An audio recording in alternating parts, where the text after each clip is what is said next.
So good morning guys, and welcome back to Mr. Gibbs Vlogs. This time we will be unboxing another plant mail from Lazada. So nabili ko siya guys sa Lazada. Ang pangalan ng store ay Little Boomy. So this plant is a philodendron Jerryhorn. Good job kay seller for packing the order well. So kompleto siya ng mga stickers. So let's get on with the unpacking, and I hope you like this video. Hit the subscribe button and please share and like this video if nagustuhan niyo yung ganitong klase ng mga videos.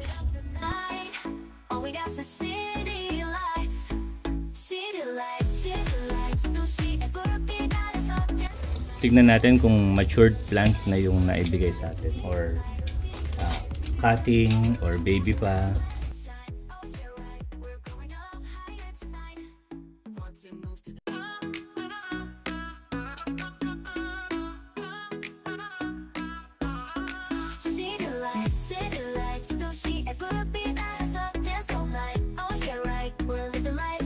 Okay guys, so legitimate Jerryhorn nga siya.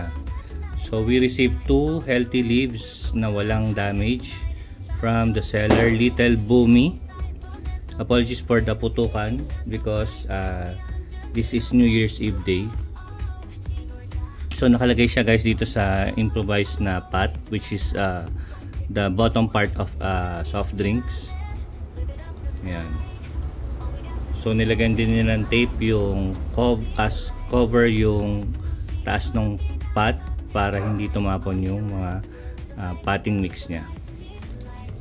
Yan. So good job and kudos to the seller Little Boomy from Lazada. So ilalagay ko na lang guys sa description box yung name ng seller para if interested kayong bumili ng ganitong klaseng mga halaman, pwede rin kayo makabili sa kanila. So this is still hindi pa siya fully matured, pero it's getting there. So may konti lang na ruffles dito sa side ng leaf. So hopefully mag-normalize. And I also noticed na hindi pantay yung kanyang parang earlobes. So usually magkakaroon pa yan ng parang ano dito magkakaroon pa siya ng parang indention para lumabas yung mukhang Jerryhorn talaga. Ayan. So 2 healthy leaves. Ilipat na natin siya guys para mas maging stable na siya at makapag-adjust na siya.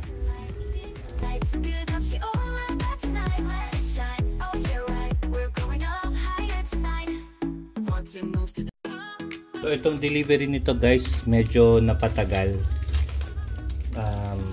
Na-notice ko, tinatrack ko siya dun sa Lazada app. Medyo matagal siya bago dumating sa akin. I think more than 5 days.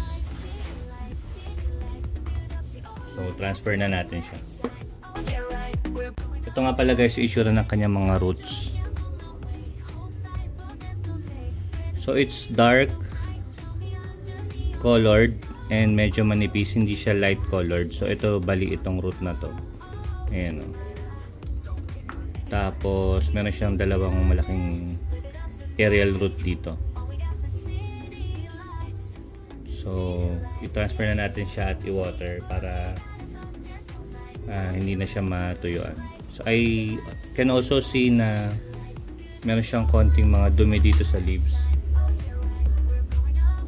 sa underside ng kanyang leaf. So lilinisan na lang natin siya para maiwasan yung mga spider mites, kasi I think this plant is prone to spider mites.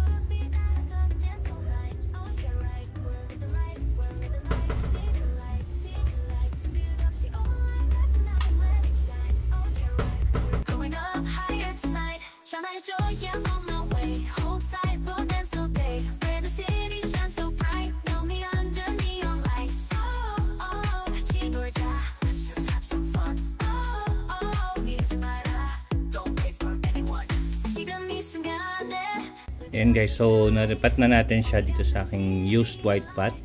So temporary lang muna ito hanggang sa makapag-adjust siya. So please subscribe to my channel if you like this kind of videos, and please like the video na rin kung nagustuhan ninyo. So again, the seller's name sa Lazada ay si Little Boomy. So shoutout po sa inyo. So yun lang guys, and update ko na lang kayo sa next progress ng mga plants na nabili ko. Thank you and Happy New Year!